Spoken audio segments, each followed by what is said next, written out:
अब बहुत important scheme के बारे में हम लोग डिस्कस करेंगे। महिला दिवस पर सरकार की एक बड़ी पहल हम लोग को देखने को मिल रही है। स्कूल छोड़ चुकी लड़कियों को शिक्षा से वापस जोड़ा जाएगा। किस स्कीम के तहत?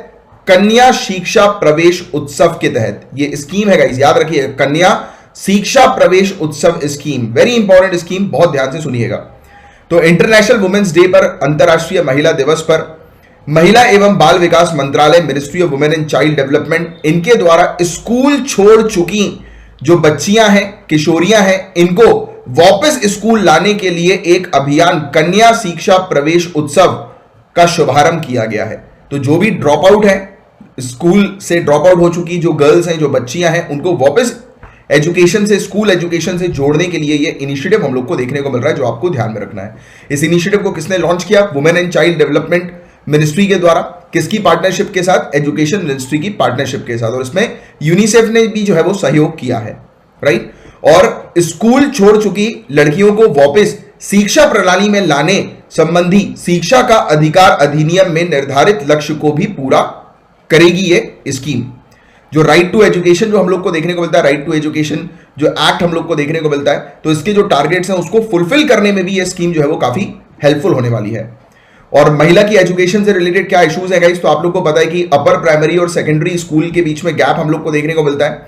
जो बच्चियां जो है प्राइमरी एजुकेशन तो वो हासिल कर रही हैं, बट सेकेंडरी एजुकेशन या फिर हायर एजुकेशन में प्रॉब्लम्स हम लोग को देखने को मिल रही है, ड्रॉप आउट्स बहुत ज्यादा हम लोग को देखने को मिल रहे हैं। This is the issue. 1990s के बाद से एनरोलमेंट इंक्रीज हुए हैं, फीमेल एनरोलमेंट इंक्रीज हुए हैं, बच्चों मतलब जो बच्चियां हैं उनको एजुकेशन दी जा रही है, बच्चियों के जो पेरेंट्स हैं वो अवेयर हुए हैं, राइट। बच्चियों को स्कूल भेजा जा रहा है, स्कूल में वेरियस फैसिलिटीज हम लोग को देखने को मिलती है, सेफ्टी सिक्योरिटी से एसोसिएटेड भी, राइट। एक बार काफी पहले हमने एक आर्टिकल को जो है वो डिस्कस किया था। इवन जब आप एनसीईआरटी को ध्यान से पढ़ेंगे तो स्पेशली पॉलिटी की 6th 7th 8th क्लास की एनसीईआरटी में इस मुद्दे को भी जो है वो उठाया हुआ है, राइट। वुमेन की एजुकेशन से रिलेटेड मुद्दे को उठाया कि हर बार, जैसे कई केसेस में हम लोग देखते हैं कि रिलीजन जो है, काफी बार आपने सुना होगा कि आम जनता जो है वो बोलती है कि कुछ धर्म ऐसे हैं जो बच्चियों को एजुकेशन के लिए बढ़ावा नहीं देते हैं, कुछ धर्म ऐसे हैं जो कि एडवाइस करते हैं कि महिलाओं को घर के अंदर रहना चाहिए। ऐसा बिल्कुल नहीं है, ये गलत है। ये देखा गया है कि लोग बाग बच्चियों को स्कूल इसलिए नहीं भेज रहे हैं because of safety and security issues, not because of religious issues. ये सर्वे किया गया था तो उसके थ्रू क्लियरली ये चीज पता लगी थी कि जो माँ बाप हैं वो डरते थे कि बच्चियों को अकेला स्कूल भेजने के लिए। बच्चियां जब स्कूल में जाएंगी तो उनके लिए सेपरेट टॉयलेट्स नहीं हुआ करता था। तो सरकार ने क्या किया, इन सब इश्यूज को जो है वो चेक किया, और जब इन सब इशू को चेक किया और उस पर जब काम किया, तब हमें देखने को मिला कि इनरोलमेंट रेशियो जो है वो इंक्रीज हो गए। सो गाइज, आप सिविल सर्विसेज की प्रिपरेशन कर रहे हैं, आपको जो कही हुई बातें ना उस पर बिलीव नहीं करना है, आपको एक्चुअल रिपोर्ट्स पर बिलीव करना है, और एक्चुअल रिपोर्ट्स के चीजें आपको मेंस के आंसर में लिखनी है। कही हुई बातों पर आपको बिल्कुल भी बिलीव ना करते हुए जो है वो लिखना है। आप अगर लिख दोगे तो that will become very difficult. और मैंने आपको हमेशा बोला, रिलीजन से रिलेटेड मुद्दा जो है उससे उस पर हम लोग को ऑलरेडी पीछे ही रहना है, राइट। उसमें घुसना नहीं है, उसमें इन्वॉल्व जो है वो नहीं होना है।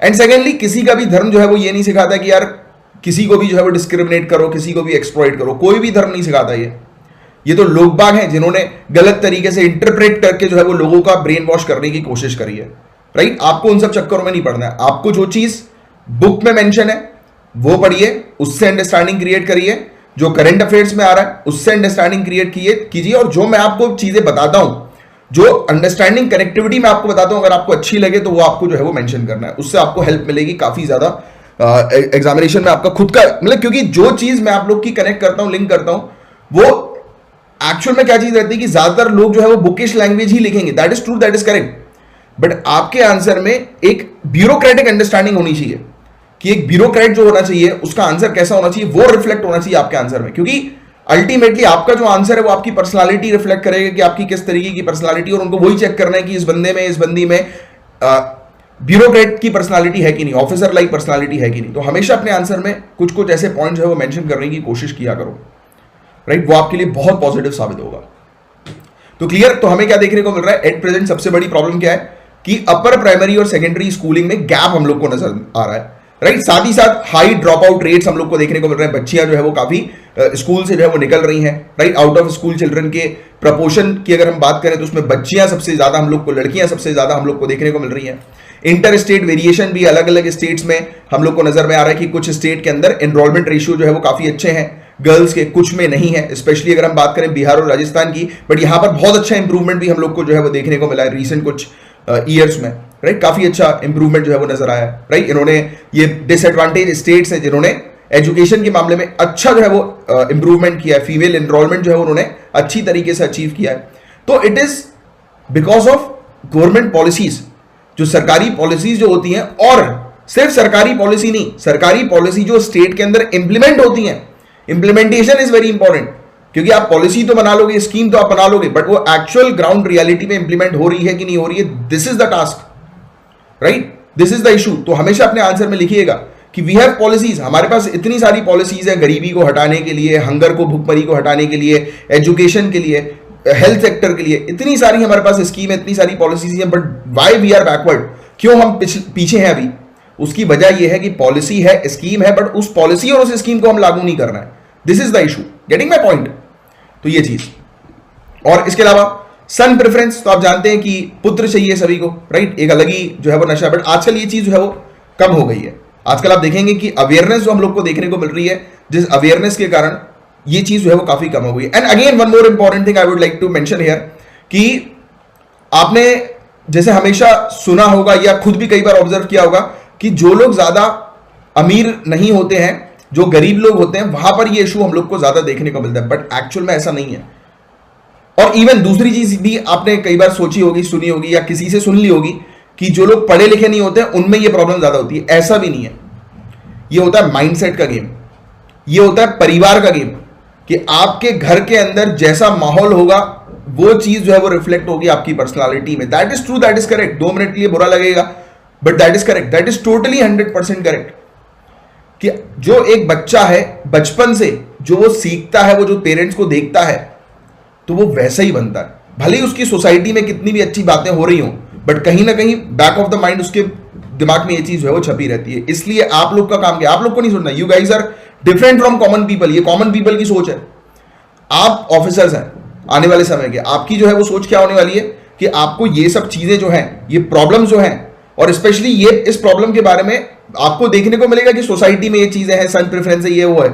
आपको अपने आंसर में हाईलाइट करना है कि इन एवरी होम, हर एक घर के अंदर लोगों को अवेयर करना है, स्पेशली पेरेंट्स को अवेयर करना है कि वो अपने बच्चों को एक प्रॉपर मैसेज दें इक्वलिटी का, चाहे वो जेंडर इक्वलिटी की बात हो या सेक्युलरिज्म का, कि सभी धर्म जो है वो एक बराबर हैं, कोई अलग नहीं है। तो ऐसी चीजें जो है वो प्लांट की जाए बच्चों के माइंड में। जब बच्चों के माइंड में ऐसी चीज प्लांट की जाएगी तो ऑटोमेटिकली जो यंग जनरेशन होगी, अपकमिंग जनरेशन जो होगी, तो उनके दिमाग में इस प्रकार के डिफरेंशिएशन, क्लासिफिकेशन जो है वो नहीं होंगे।